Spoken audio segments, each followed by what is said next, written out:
expressions and slamming their fists down on tables or slamming doors, angry.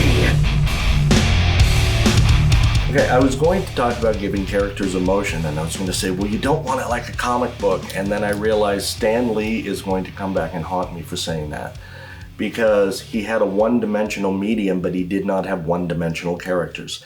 And if you read, especially the Golden Age of comics, or the Silver Age, from like the 60s through the 70s, all of those characters had distinct emotions. They would convey it by expressions. They would convey it by, putting the word bubbles in bold type. Your own characters, when you're writing, you have to give them depth. You have to give them emotion. You don't want to be like some, elementary school kids reciting the part for the school play just like this, Frankly, Scarlett, I don't give a darn.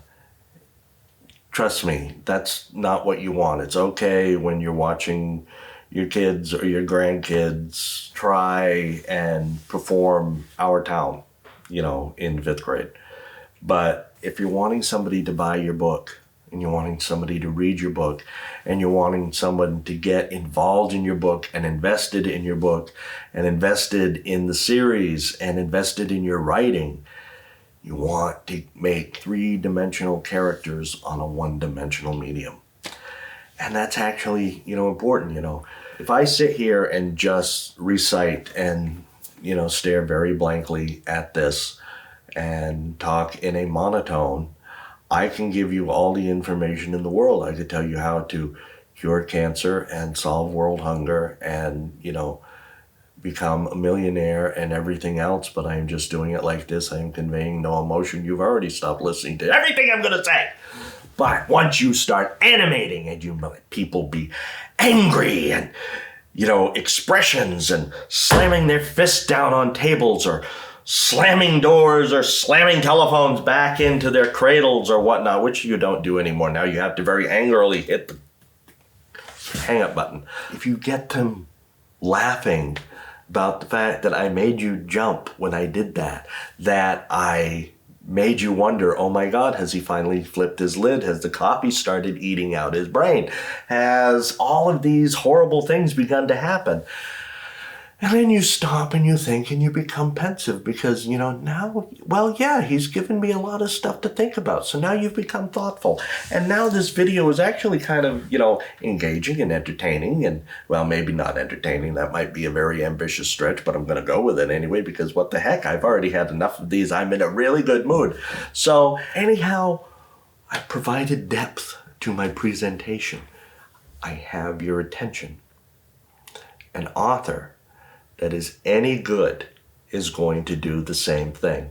I remember one of my favorite authors is William Faulkner.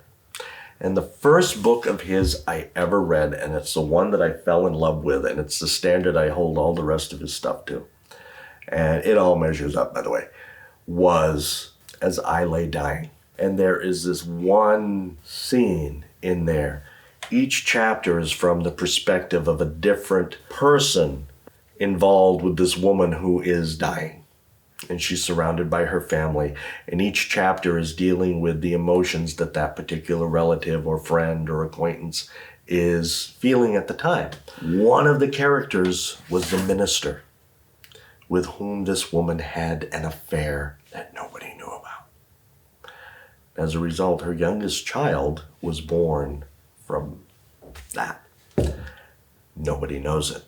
And so here is this minister who's been summoned to her bedside because she is dying.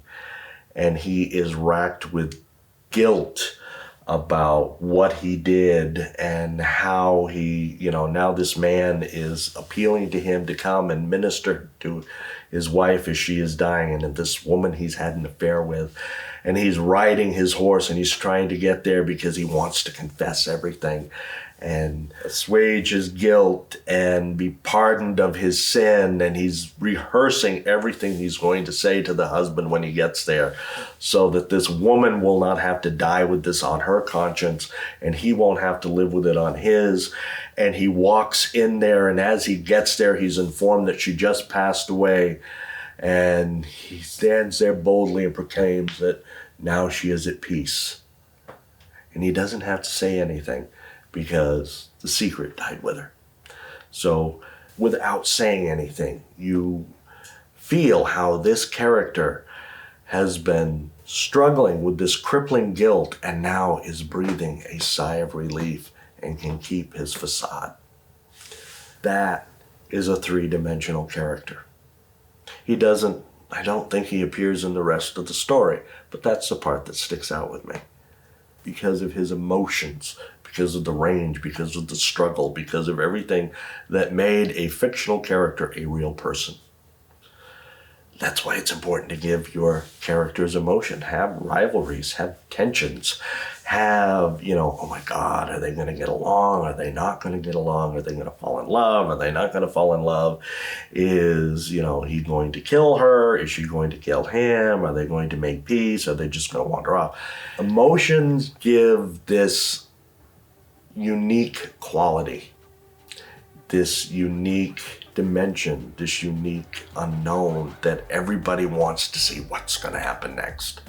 Emotions with your characters are going to be the reason, the underlying cause for the reasons that they're going to turn the next page. So let the page be one-dimensional, not the characters.